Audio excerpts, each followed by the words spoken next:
Ya, selamat pagi anak-anak. Apa kabar?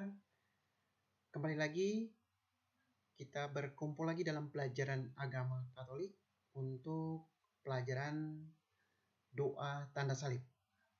Nah, di pertemuan sebelumnya kita sudah belajar tentang arti berdoa. Masih ingat anak-anak apa arti berdoa? Bagus. Berdoa adalah berkomunikasi dengan Tuhan. Ada lagi yang masih ingat? Contoh doa harian Katolik. Ya, betul. Salah satunya adalah doa tanda salib. Nah, hari ini kita akan belajar secara lebih mendalam tentang doa tanda salib. Tetapi sebelumnya kita berdoa terlebih dahulu.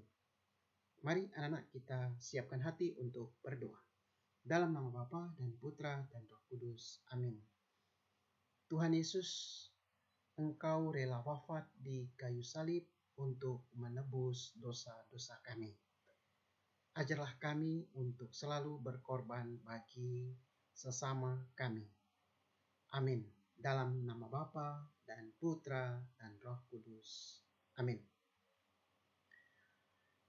Baik, anak-anak, di dalam pelajaran hari ini, anak-anak diharapkan dapat menyebutkan makna dan tujuan doa tanda salib.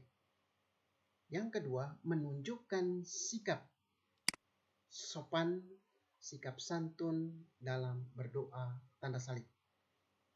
Nah, diharapkan juga di akhir pelajaran ini anak-anak bisa mempraktekkan doa tanda salib dengan baik dan benar.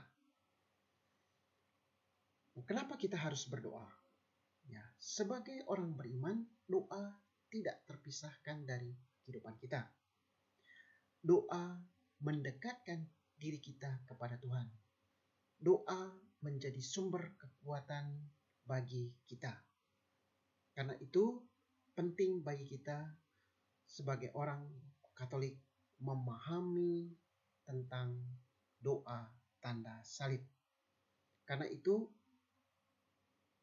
Pasteni mengajak anak-anak sekalian untuk bisa mengikuti pelajaran ini dari awal dan sampai akhir dengan sungguh-sungguh. Untuk penilaian hari ini ada 3. Yang pertama, penilaian sikap nanti akan diamati, akan diobservasi oleh Pasteni selama proses belajar berlangsung. Lalu untuk pengetahuannya nanti ada tes lisan, ada tes tertulis. Lalu untuk keterampilan berupa praktek.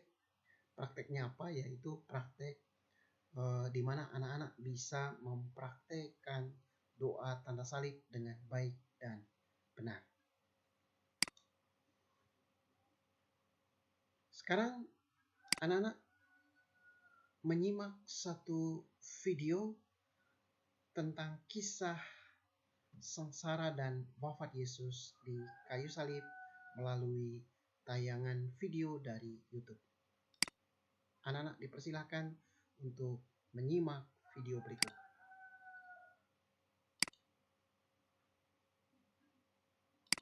Akan belajar dari kisah Tuhan Yesus ketika Yesus dihujat dan disalibkan. Firman Tuhan hari ini terdapat dalam Injil Lukas pasal 23 ayat 33 sampai 43. Mari kita membaca ayat hafalan firman Tuhan hari ini yang terdapat di dalam kitab 1 Petrus pasal 2 ayatnya yang ke-24. Ia sendiri telah memikul dosa kita di dalam tubuhnya di kayu salib, supaya kita yang telah mati terhadap dosa hidup untuk kebenaran. Pada waktu itu, Tuhan Yesus disalibkan di Bukit Golgota, yang berarti tempat tengkorak. Tuhan Yesus disalibkan bersama kedua penjahat, yang seorang di sebelah kanan dan yang seorang lagi di sebelah kirinya. Banyak orang berkumpul dan melihat Tuhan Yesus disalibkan. Para pemimpin-pemimpin yang adalah imam-imam kepala, ahli-ahli Taurat, dan tua-tua mengejek Tuhan Yesus. Katanya, orang lain ia selamatkan, biarlah sekarang ia menyelamatkan dirinya sendiri. Ada juga prajurit-prajurit yang mengolok-olok Yesus dan berkata, "Jika engkau adalah raja orang Yahudi, selamatkanlah dirimu." Bukan hanya itu saja, ada juga sebuah tulisan yang diletakkan oleh orang Yahudi untuk menghina Tuhan Yesus. Tulisan itu diletakkan tepat di atas kepala Yesus ketika ia disalibkan. Tulisan itu adalah Indri, artinya inilah raja orang Yahudi. Seorang penjahat yang disalib juga menghujat Yesus. Katanya, "Bukankah engkau adalah Kristus? Selamatkanlah dirimu dan kami." Tetapi seorang penjahat yang lain berkata, "Yesus, ingatlah akan aku apabila engkau datang sebagai raja." Dan Tuhan Yesus menjawab katanya, "Hari ini juga engkau akan ada bersama-sama dengan aku di dalam Firdaus." Nah, adik-adik, penyaliban merupakan salah satu bentuk hukuman yang paling kejam yang pernah ada di dunia.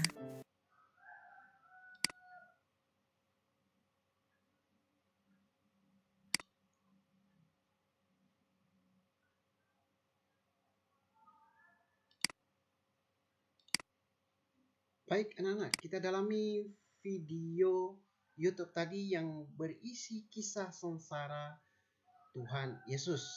Nah, kita dalami dengan mengajukan pertanyaan-pertanyaan. Pas ini persilahkan anak-anak untuk mengajukan pertanyaan-pertanyaan. Pertanyaan yang pertama, pasti ini persilahkan kepada anak-anak. Oke, silahkan Kenjo. Apa pertanyaannya? Oke, bagus. Di mana Yesus disalibkan? Pertanyaan berikut, Carol. Apa doa Yesus untuk prajurit? Bagus. Oke, kita lanjutkan lagi. Terima kasih atas pertanyaan-pertanyaannya terkait dengan isi video. Sekarang kita dalami lagi dengan membaca satu teks ya dari Injil Lukas bab 23 ayat 33 sampai 49. Pas ini persilahkan anak-anak untuk mengumpulkan informasi terkait dengan isi teks dari Injil Lukas bab 23 ayat 33 sampai 49. Nah, pas ini akan membagi anak-anak ke dalam 3 kelompok. Satu kelompoknya adalah 3 orang, karena kalian berjumlah 9 orang, maka dibagi dalam 3 kelompok. Masing-masing kelompok berisi 3 orang. Silahkan dibuat kelompok terlebih dahulu, lalu anak-anak nanti mengumpulkan informasi terkait dengan isi dari Injil Lukas bab 23 ayat 33 sampai 49.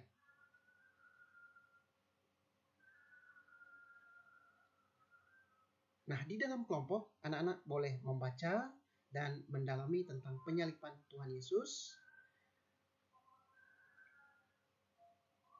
Silakan. Oke, waktu sudah selesai. Nah, berikutnya anak-anak merumuskan kesimpulan tentang penyaliban Yesus berdasarkan apa yang kalian diskusikan di dalam kelompok. Setelah itu, anak-anak membagikan hasil diskusinya, pemahaman apa yang anak-anak dapatkan dari apa yang telah diskusikan, terutama makna dan tujuan penyaliban Yesus di kayu salib. Silahkan anak-anak untuk mempresentasikannya di depan kelas berdasarkan kelompoknya masing-masing. Pasti ini persilahkan kelompok yang pertama terlebih dahulu. Oke, bagus. Terima kasih untuk kelompok yang pertama yang telah mempresentasikan hasil pemahaman baru tentang makna dan tujuan penyaliban Yesus. Kelompok yang kedua, dipersilahkan. Oke, terima kasih untuk kelompok yang kedua. Kelompok yang ketiga? Oke, bagus. Terima kasih. Tepuk tangan untuk semua kelompok yang telah mempresentasikan hasil diskusinya di depan kelas. Oke, baik anak-anak. Kita masuk kepada rangkuman terhadap seluruh proses belajar kita hari ini, terutama terkait dengan doa tanda salib.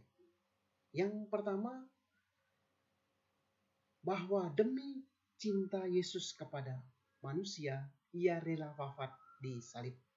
Ia wafat di kayu salib untuk menebus dosa kita. Kalau begitu, ketika kita membuat tanda salib, berarti kita mengakui dan memuliakan Allah Tritunggal. Allah Tritunggal adalah Allah Bapa, Allah Putra, dan Allah Roh Kudus. Tanda salib juga berarti kita mengenang cinta Yesus yang wafat di salib untuk menebus dosa kita, menebus dosa seluruh umat manusia. Nah, anak-anak sebagai orang Katolik, kita harus membuka dan menutup doa dengan tanda salib. Ini identitas kita. Nah, ketika kita membuat tanda salib, kita harus membuatnya dengan sopan dan hormat. Nah, anak-anak, pertanyaan untuk kita refleksikan. Apakah saya rela berkorban menolong teman yang membutuhkan pertolongan saya? Apakah saya memaafkan teman yang bersalah kepada saya? Nah, itu pertanyaan yang anak-anak refleksikan bersama. Nah, untuk selanjutnya, anak-anak bisa mempraktekkan doa tanda salib di rumah masing-masing. Nanti pertemuan berikutnya pasti ini akan persilahkan anak-anak untuk satu persatu mempraktekkan doa tanda salib dengan baik dan benar di depan kelas. Nah, itu adalah rencana kegiatan selanjutnya, nanti akan dibawakan pada saat pertemuan yang akan datang. Kita tutup perjumpaan kita hari ini di dalam pelajaran doa tanda salib dengan berdoa. Pasti ini mengajak anak-anak untuk menutup pelajaran ini dengan berdoa. Dalam nama Bapa dan Putra dan Roh Kudus. Amin. Tuhan Yesus, kami mengucap syukur kepadamu karena Engkau rela wafat untuk menebus dosa-dosa kami. Ajarlah kami agar kami juga dapat berkorban bagi sesama kami. Dalam nama Bapa dan Putra dan Roh Kudus. Amin.